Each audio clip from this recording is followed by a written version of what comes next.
Entonces continuaremos con la bacteria que estamos viendo. Estamos viendo la salmonela, ¿no?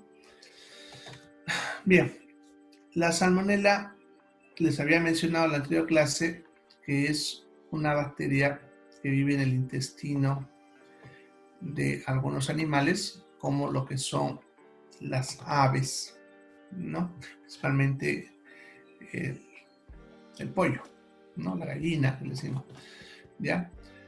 Y la forma como llega a nosotros, ¿ya? Es principalmente a través de las manos de la persona que prepara el alimento, ¿no? Acuérdense que le he dicho que ese pollo llega a la casa y al momento de hacerlo cocer, la salmonela se muere al hacerlo cocer, ¿no? Pero al hacer eso, comer ese pollo es seguro, no se contagien por el pollo, sino la persona que cocinó el pollo, ese es el problema. Si esa persona agarró esa carne de pollo, ya su mano queda contaminada. Y si va y agarra, pongámosle un cucharón, deja bacterias en ese cucharón. Ya, si luego va a agarrar, pongámosle el pan para pongámosle, hace sándwich, ¿no? Y corta, entonces con esa mano pasa la bacteria al pan, que es un alimento que no lo vamos a cocinar porque ya está cocinado, por lo tanto la bacteria va a estar viva ahí.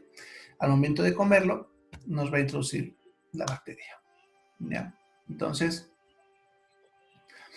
la forma principal de contagio es a través de las manos, en el proceso de los alimentos, ¿ya?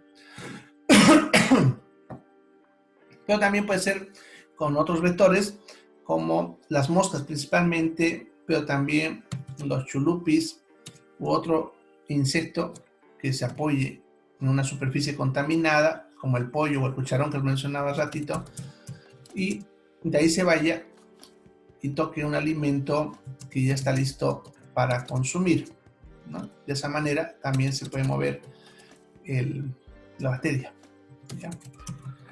Bien, ¿qué produce ahora esta bacteria? Produce una enfermedad que se llama gastroenterocolitis aguda. Se parece mucho a lo que hemos visto, por ejemplo, con la diarrea del viajero. Ya se dan cuenta, los síntomas son muy parecidos. Va a tener diarrea, náuseas, vómitos, fiebre, dolor abdominal. Bueno, diarrea 2 veces le puse. No es porque sea más fuerte, es igual. Ya, pero este cuadro suele ser autolimitado. ¿Qué significa eso? Que se suele curar solo. Normalmente suele durar entre 5 a 10 días, en algunos casos hasta 15, y así con vino se suele ir, en algunos casos, sin necesitar tratamiento incluso. Ya, sin embargo, en algunos pacientes la bacteria se puede tornar más agresiva y producir la fiebre tifoidea. Que en realidad la fiebre tifoidea es los mismos síntomas que hemos visto ahorita en la gastroenterocolitis, pero más severo, ya más agresivo. Por lo tanto, los mismos síntomas que están ahí en la gastroenterocolitis, los mismos, pero más intensos. O sea, mayor intensidad de la diarrea, más náuseas, más fiebre. Suelen ir acompañados de un dolor de cabeza generalmente intenso, ¿ya? A veces incluso puede ser el síntoma dominante, independientemente de la diarrea del otro, puede que le duela mucho la cabeza. Tiene una artritis que, ¿se acuerdan? Les había dicho que la palabra artritis significaba inflamación de una articulación. Entonces, el paciente se va a quejar de que le duele mucho una de sus articulaciones, ya. Le puede salir roseola, que son manchitas rosadas en todo el cuerpo, ¿ya? No son ronchas, son como manchitas. Vamos ahorita, ¿ya? También le puede aparecer eso. En este caso le llamamos roceola tífica, ¿ya? Y el síntoma que más nos tiene que hacer sospechar de esto es la disentería, ¿ya? ¿Qué es la disentería? Diarrea con sangre, ¿ya? Entonces, un paciente que empieza con una diarreita común y corriente, como la que todos ustedes aún han tenido, y esta diarrea se convierte en diarrea con sangre, ¿ya? De grado variable, ¿ya? En algunos más fuerte que otros, incluso en algunos puede venir con sangre abundante, tanto que más parece sangre que heces, ¿no? ¿Ya? Entonces, esa es la fiebre tifoidea, ¿ya? La fiebre tifoidea es más grave ya que justamente el intestino está sangrando porque la bacteria se ha vuelto agresiva y está empezando a penetrar la pared del intestino y es lo que produce el sangrado. El problema es que pudiese llegar a la perforación del intestino, ¿ya? Y eso puede generar peritonitis e incluso la muerte. Entonces es bastante grave la fiebre tifoidea. Por eso es importante diferenciarla de una gastroenteritis aguda, que también puede producirle la misma bacteria, ¿ya? Entonces, esa es la enfermedad más preocupante de la fiebre tifoidea. Incluso, miren, en algunos pacientes los síntomas son tan intensos que a veces hasta los deja como traumados, podemos decir, que tienen miedo de comer cualquier cosa porque no la han pasado bonito en esta enfermedad, ¿no? Bien, ¿cómo es el tratamiento?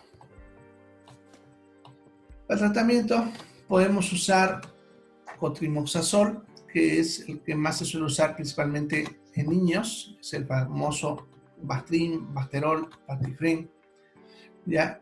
También se puede usar ciprofloxacina, que es el de elección en los adultos, ¿ya? Son las drogas de primera línea, ¿ya? Principalmente cotrimoxazol en niños, ciprofloxacina en adultos. Ahora, los otros están en caso de que hayan hecho resistencia, ¿no? Cuando han hecho resistencia a la bacteria, entonces podemos combinar ampicilina con amikacina o uno de la misma familia, como la gentamicina, por ejemplo, ¿ya? Y el cloranfenicol, que este de aquí sí es muy efectivo contra esta bacteria, pero también es el problema que es muy tóxico. Por eso no es nuestra primera elección. Solamente lo vamos a dar cuando la bacteria se ha vuelto completamente resistente y no tenemos alternativa, ¿ya? O le damos cloranfenicol o se muere, ¿ya? Entonces, en esos casos vamos a usar cloranfenicol, ¿ya? La mayoría de los pacientes responden muy bien a las primeras dos drogas, ¿ya? Eso es el tratamiento, ¿ya? Ahora, hay que sospechar de esta enfermedad siempre que el paciente tenga fiebre con disentería, ¿ya? Podemos estar 96% seguros que es fiebre tifoidea si el paciente está con fiebre y disentería, diarrea con sangre, ¿ya? La mayoría de los casos así es esta bacteria. Y ahorita vamos a ver que hay otros más, pero esta es la principal sospechosa cuando el paciente tiene esto. Incluso en los niños, sin necesidad de hacerle pruebas, si el niño está con disentería y fiebre, de entrada le vamos a dar cotrimoxazol, ¿ya? Sin estar esperando resultados, nada. Bueno, en cuanto a la prevención, ¿ya? Es una infección frecuente, ¿ya? Y la forma de prevenirla es simplemente haciendo buena bioseguridad alimentaria. ¿A qué se refiere eso? Se refiere a que durante todo el proceso de preparación de los alimentos, el personal o la persona que realiza este proceso debe lavarse las manos cada vez que cambia de proceso, ¿ya? ¿A qué se refiere eso? Por ejemplo, si está cortando el pollo y le toca ir a mover la olla, pues tiene que lavarse las manos para ir a mover la olla, ¿no? Una vez que termine de mover la olla, para volver a cortar el pollo, debe volver a lavarse las manos, ¿no? Cada vez que cambio de proceso. Puede ser que sean procesos cortos o no, pero cada vez que cambie el proceso, debo lavarme las manos. Así evito que la bacteria se vaya moviendo de una superficie a otra. ¿Ya? La primera regla. La segunda es que, teniendo en cuenta que también los alimentos se pueden contaminar durante su recolección y transporte, eso significa en el punto donde se cosecha o en el transporte o en el mismo mercado, la ventera no lo puede tocar con su mano y puede mover la bacteria. Entonces, todo alimento que va a ser consumido crudo debe hacerse sanitización, ¿ya? El que va a ser consumido crudo, no se olvide, ¿ya? Porque lo que es cocido no hay problema, ¿ya? Sanitización simplemente es poner ese alimento crudo por 15 minutos en agua con lavandina, ¿ya? Se debe colocar 8 gotitas de lavandina en 1 litro de agua, ¿ya? Obviamente si son 2 litros serían 16 gotas y así, ¿no?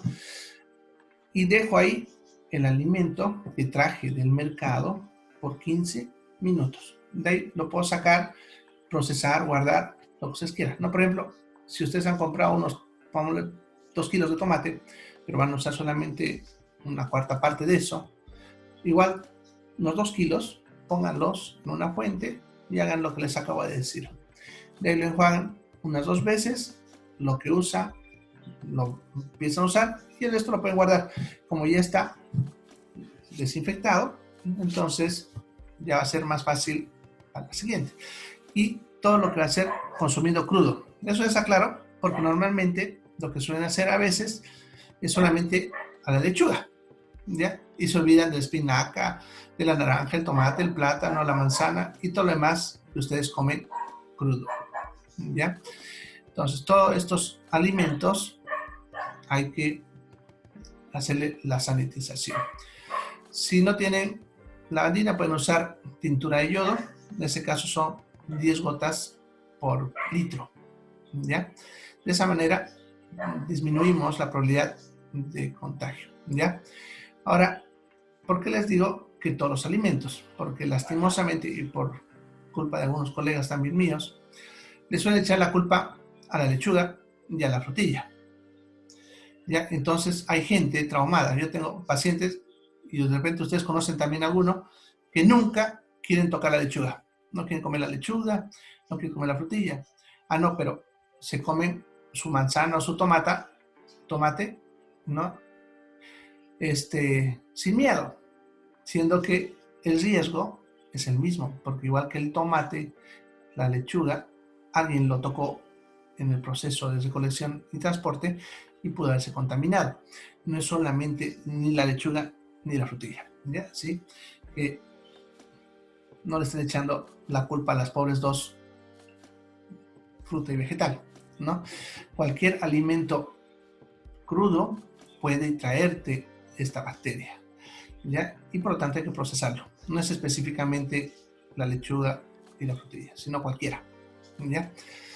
Bien, la otra recomendación, que los alimentos nunca deben estar descubiertos, principalmente las carnes, ¿no? Eso incluso antes, por ejemplo, la alcaldía molestaba bastante, se han descuidado en los últimos años. Por ejemplo, en la venta de pollo en el mercado, el pollo no debería estar descubierto, debería estar cubierto con un tul o como hacen en el súper bajo vidrio, de tal manera que la mosca no se asiente, ¿no? Porque como decía, esa mosca, por ejemplo, se puede sentar en ese pollo y de ahí irse a donde venden como asadito ahí mismo en el mercado y ya contamina el alimento, ¿no? Entonces, todos los alimentos siempre deben estar cubiertos, no dejar que los insectos se asienten o pasen por encima, ¿no?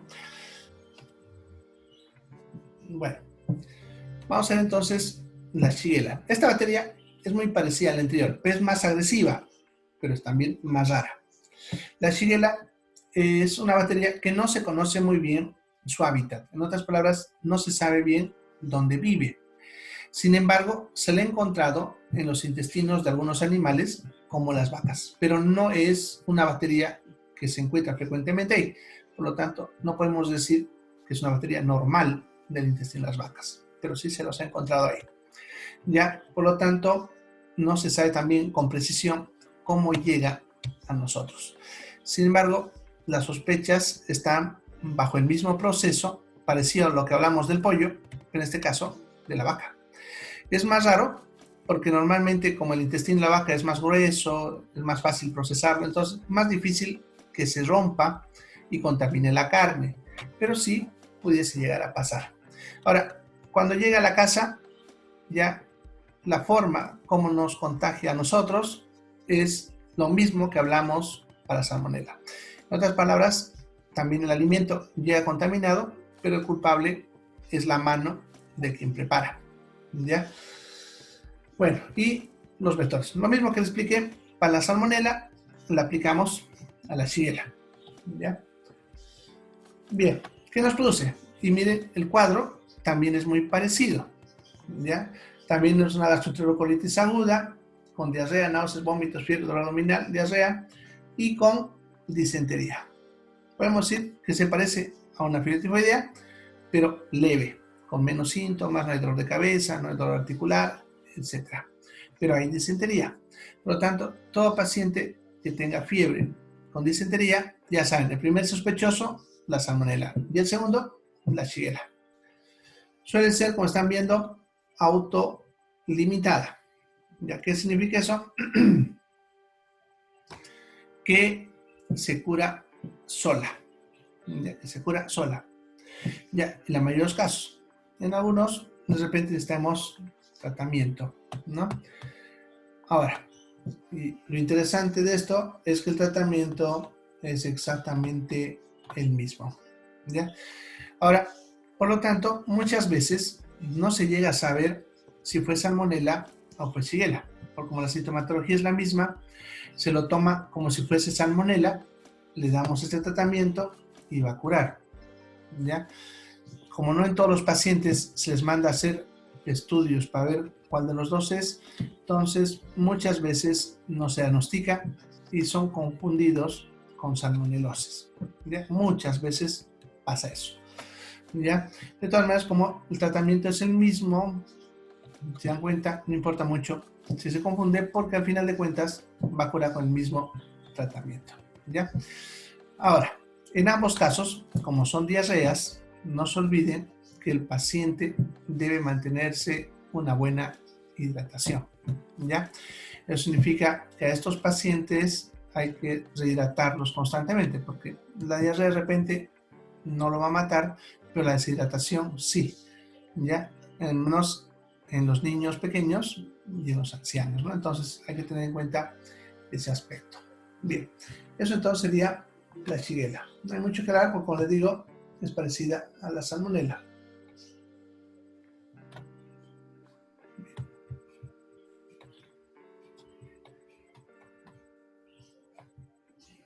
Vamos a ver estas tres bacterias juntas.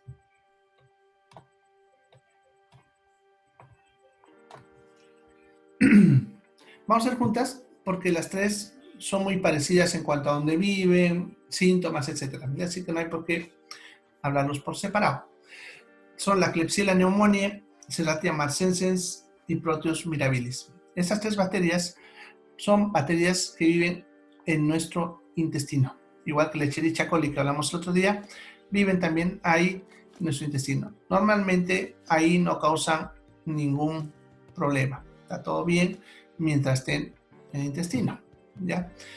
El problema es cuando se salen y van a alguna otra parte del cuerpo y producen cuadros parecidos a la Escherichia coli, ¿ya? Esos tres van a producir las mismas que vimos cuando vimos Escherichia coli, la infección urinaria, ¿no? Los mismos síntomas, todo.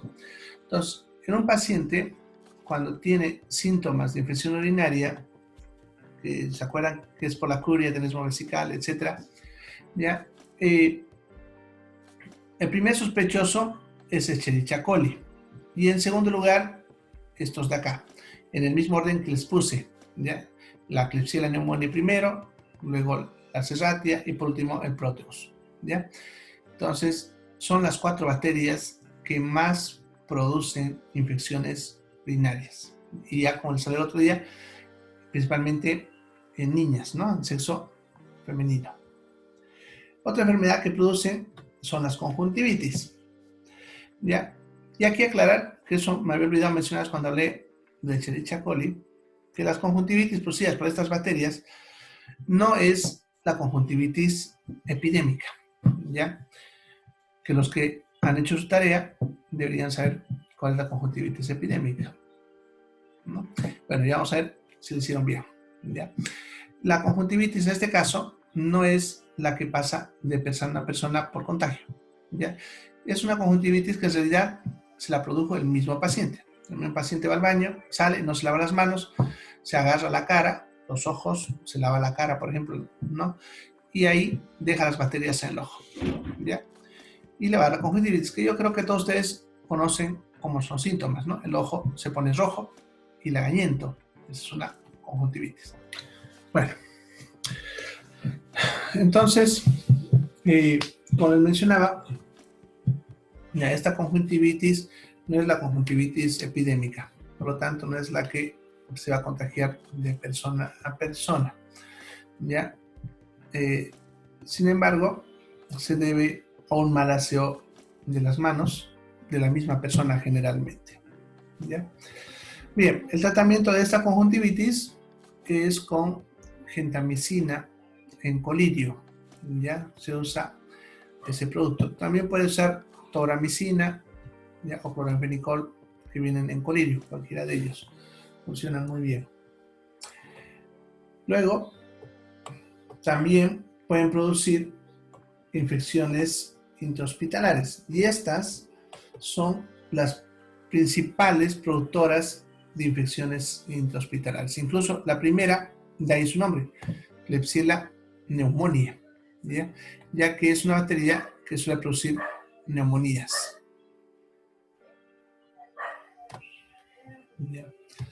Bien, son bacterias que pueden generar resistencia a los antisépticos, ¿ya? E incluso a desinfectantes, lo cual les permite poder sobrevivir en el medio ambiente hospitalario, ¿ya?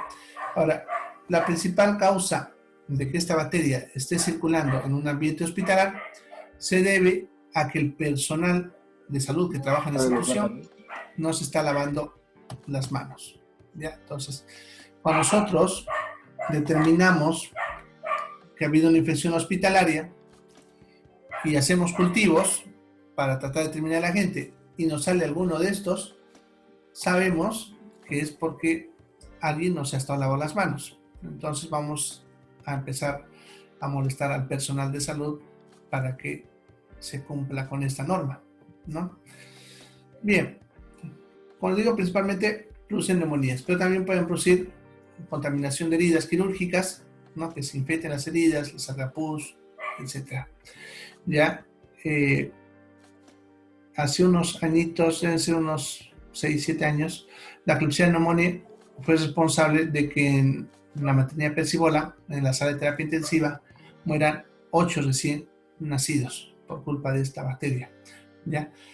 Para que vean que fácilmente se mueven los ambientes hospitalarios, ¿ya? Por eso hay que tomarlos en cuenta. Bien, hasta ahí entonces serían los bacilos gram negativos. Bien, vamos a empezar otro tema que se llama bacterias especiales. Vamos a ver entonces lo que es la bacteria Vibrio cholerae. Esta bacteria es una bacteria que vive en ambientes acuáticos, ¿ya? Es una bacteria que no es nativa ni originaria de América. Por lo tanto, encontrarla por aquí es raro, pero sí puede haber casos. Es una bacteria originaria de Asia.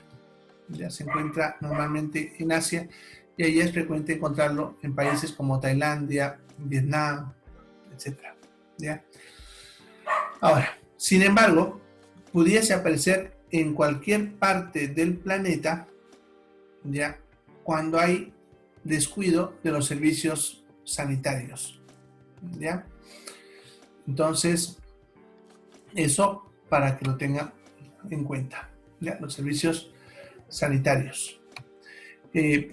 Por ejemplo, aquí en Bolivia hubo una epidemia, un brote epidémico en la década de los 80, ¿ya?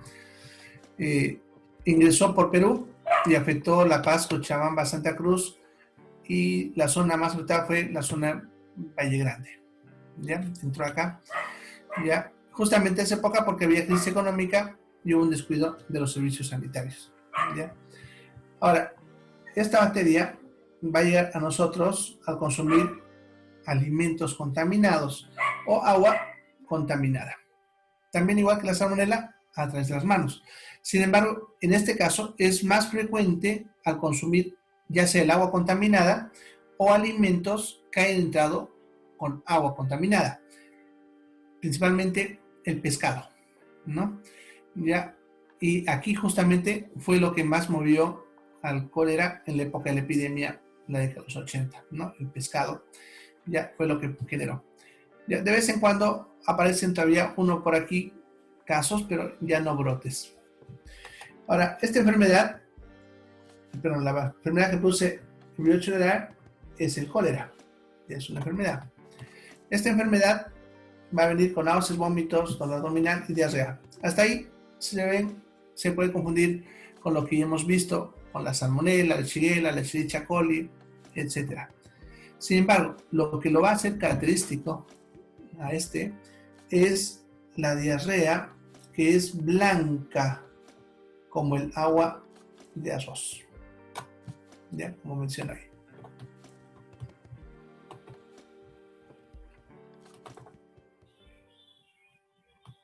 Bien, entonces ese es uno de los síntomas más característicos. No siempre está presente. En la mayoría de los casos, los pacientes suelen tener síntomas leves y se suelen curar solos, ¿no? Por eso dice es autolimitada.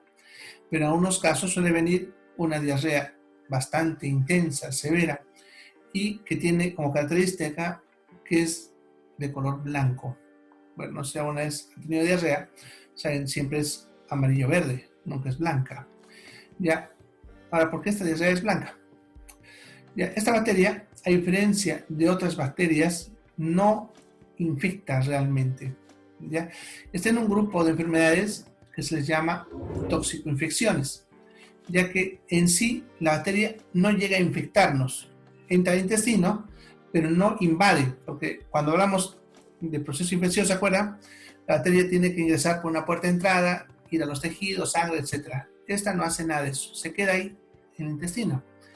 Pero el problema es que produce toxinas, ¿ya?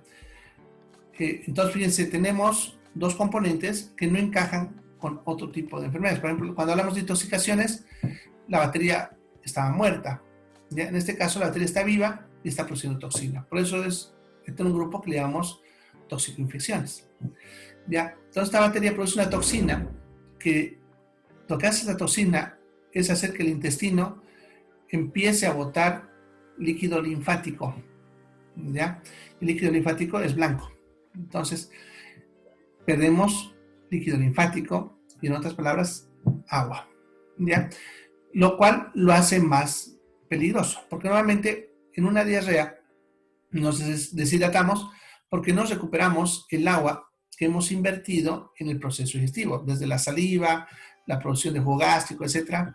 Ya metemos agua al proceso alimenticio y normalmente eso en el intestino se tiene que recuperar para que nos deshidratemos.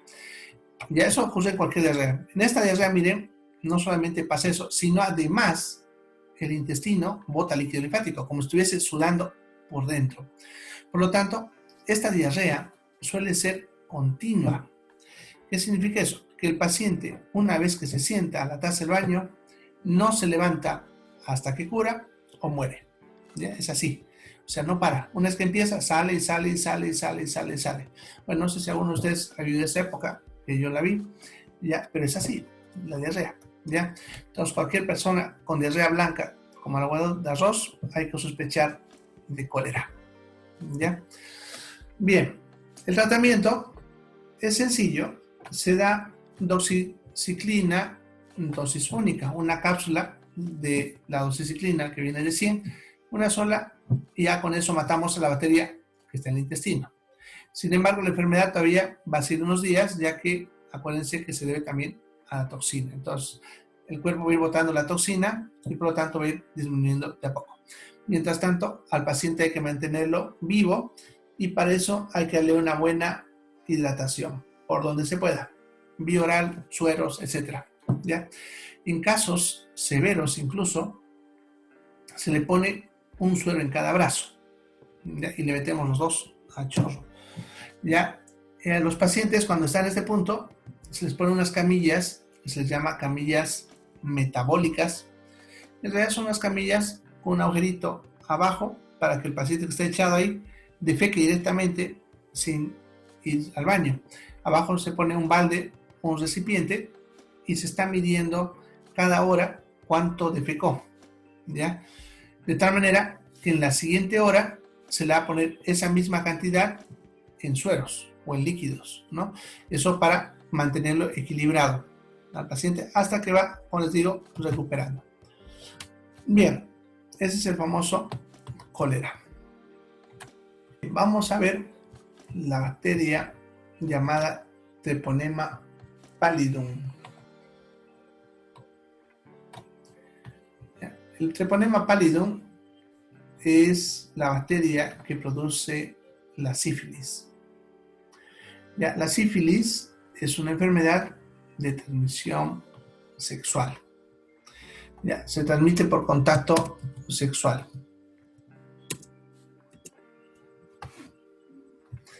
Bien, esta enfermedad se va a presentar en varias etapas. Antiguamente se la dividía en 4: sífilis primaria, secundaria, terciaria y cuaternaria. Sin embargo, actualmente se la divide en 3 etapas clínicas activas y 2 inactivas, ¿ya?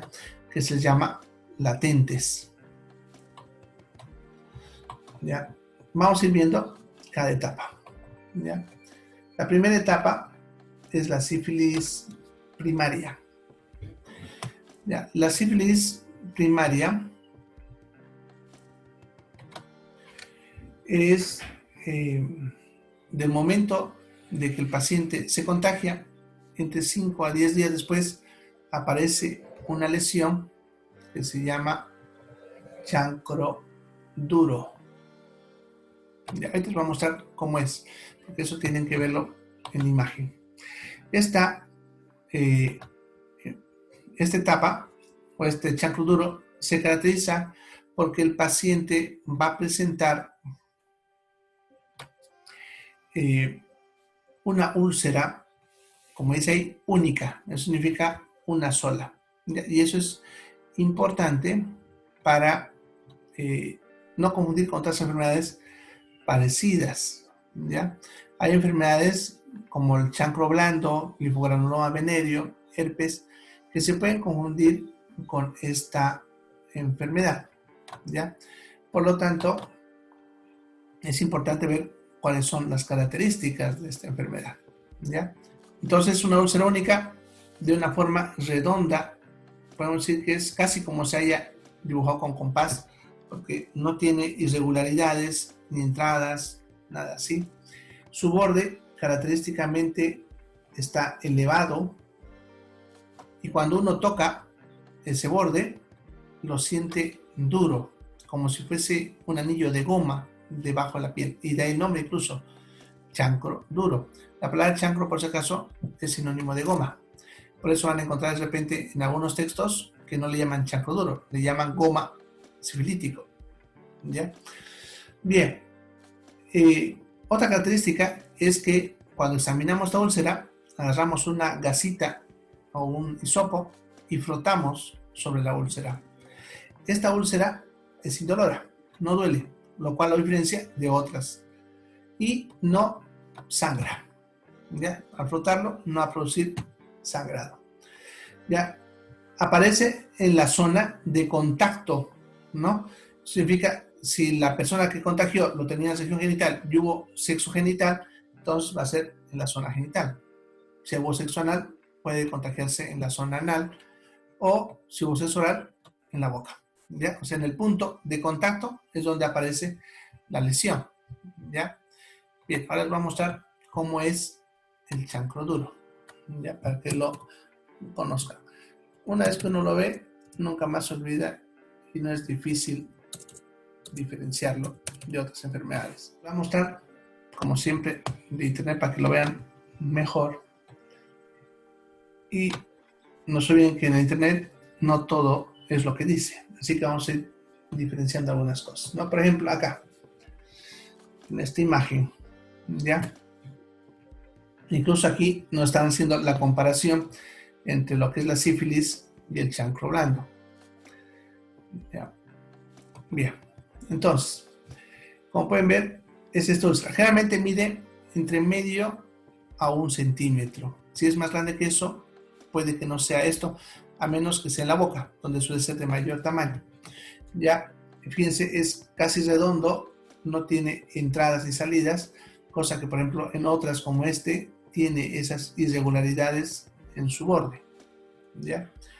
Su borde, si uno lo toca, es levantado. Como decía, lo siente duro. ¿Ya?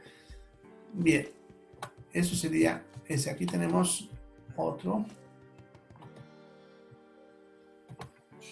Vamos a ver más.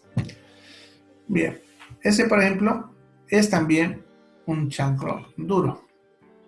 Solamente que no se lo ve tan redondito porque está en un lugar donde la piel se dobla y por eso la forma no es tan perfectamente redonda.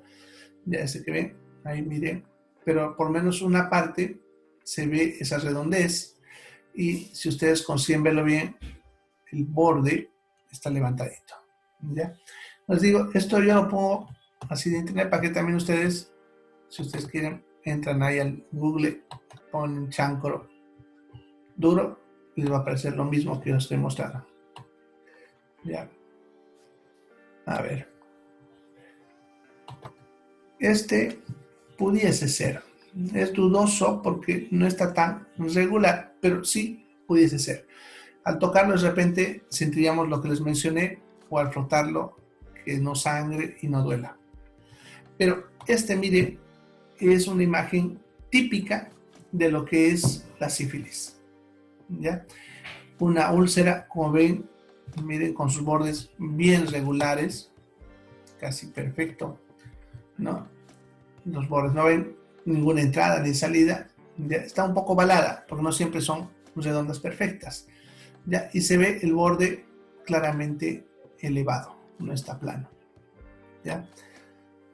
Aquí tenemos otro. No tan nítido como el anterior, pero también se ve, como ven, el chancro, ¿no? Ese, por ejemplo, esos que hemos visto son en el glande, en el pene. Este, por ejemplo, es en el labio.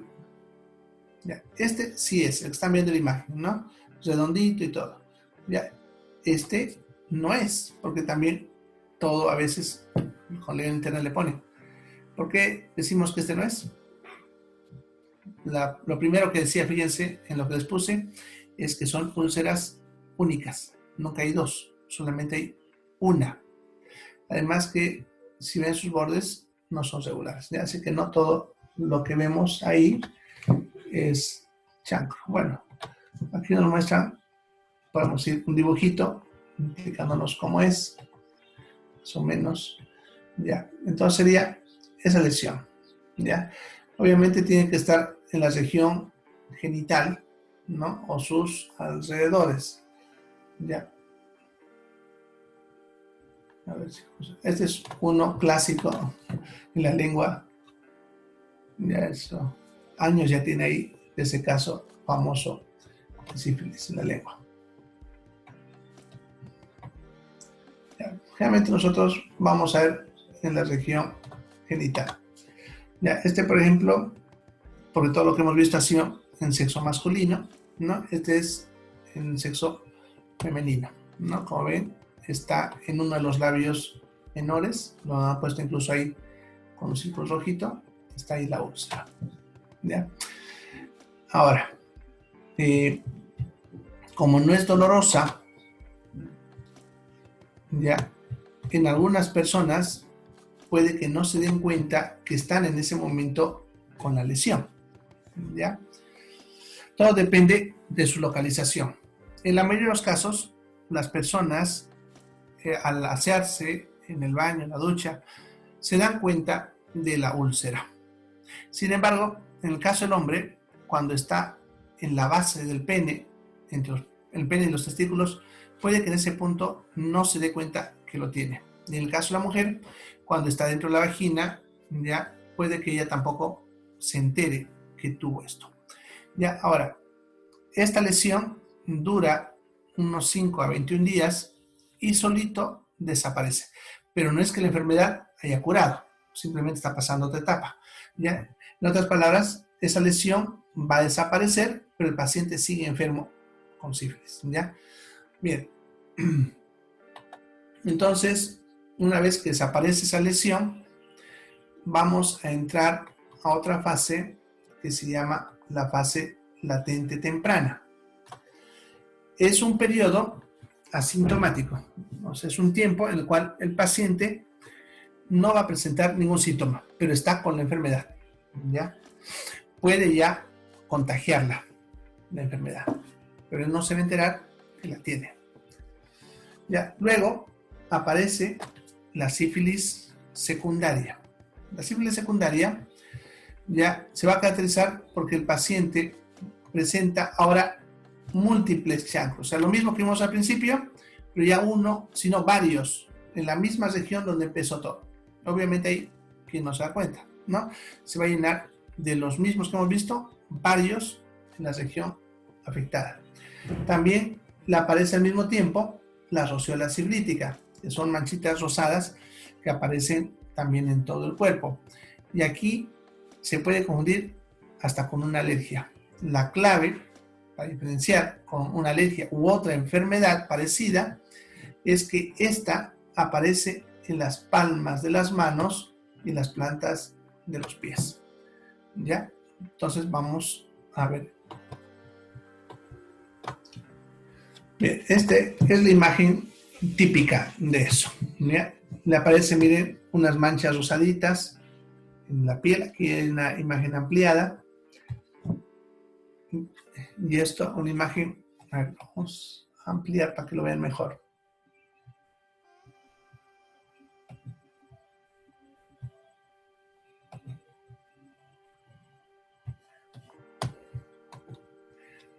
Ahí está. ¿Ya? Como ven, diferentes ronchas, en este caso se ve de costado, pero está en todo el cuerpo, como ven. ¿Ya? Aquí una ampliación para que la vean las manchitas, ¿no? Y en la espalda, ¿no? Ahora, eso puede confundirse tranquilamente, como les digo, con una alergia, una psoriasis u otras enfermedades. La clave está en mirar la palma de las manos y la planta de los pies, ¿ya? Por eso van a ver que aquí donde puse, por ejemplo, roseola ciblítica, miren que aparecen un montón de imágenes de palmas y plantas de los pies, ¿no? Ya, por ejemplo, miren, ya, lo que pasa es que cuando nos da una alergia, pongámosle que salen ronchas en todo el cuerpo, pero las alergias respetan la palma de las manos. Las palmas de las manos, en todo caso, se van a poner rojas y se van a hinchar, pero no vamos a ver manchas rosadas o ronchas en la palma de la mano, cosa que sí pasa en la sífilis. Por eso nos están mostrando esta palma de la mano, como pueden ver, unas manchitas rojitas ahí. En esta planta del pie, por ejemplo, no chiquititas, pero hay, ¿no? Ahí también, ¿no? Entonces, siempre que vemos esto, a menos en adultos, porque en los niños da algo parecido, llamada la roseola tífica o infantum, en los niños, ya, pero ahí también no afecta ni la palma de las manos ni la planta de los pies. Entonces, a menos en adultos, hay que revisar siempre eso cuando uno ve que le aparece así, ¿no? Como alergia, ¿ya? Bien, en esta etapa, la mayoría de los pacientes ya se dan cuenta, y obviamente han ido al médico, y se reconocen y se hace el tratamiento, ¿ya? La mayoría de los pacientes, cuando se contagian sífilis, se dan cuenta que están enfermos en la primaria, entonces van y hacen su tratamiento. Y los que no se reconocieron en la primaria, porque no se dieron cuenta o lo dejaron cuidar y creyeron que habían curado, ya se los identifica en esta etapa, ¿ya? Ahora, muy raro en la actualidad es el paciente que llegue a la siguiente etapa. Digo, muy raro, porque desde que hay los antibióticos como la penicilina, es muy difícil ver casos de sífilis terciaria. Antes de la penicilina, habían casos bastante de sífilis terciaria, incluso morían por sífilis. En la actualidad ya no pasa eso, pero sí se puede observar en personas con alto descuido personal. Estamos hablando de pacientes drogadictos, alcohólicos, indigentes, etcétera, que ellos obviamente lo dejan que se descuiden, ¿no? Bien, entonces ya la están conociendo a la sífilis.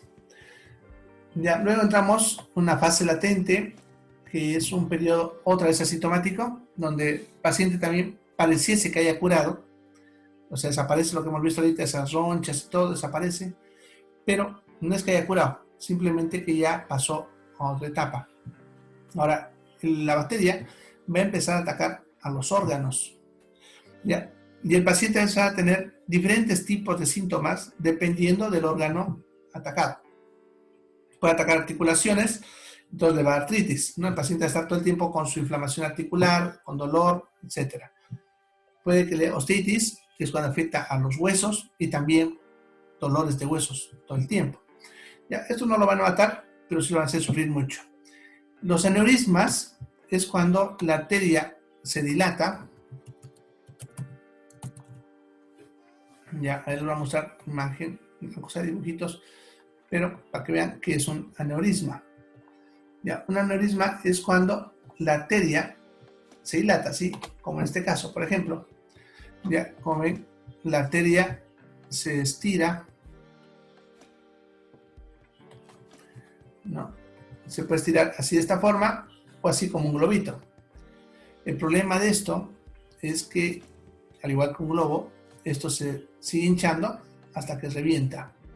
Y el problema depende mucho de qué arteria sea.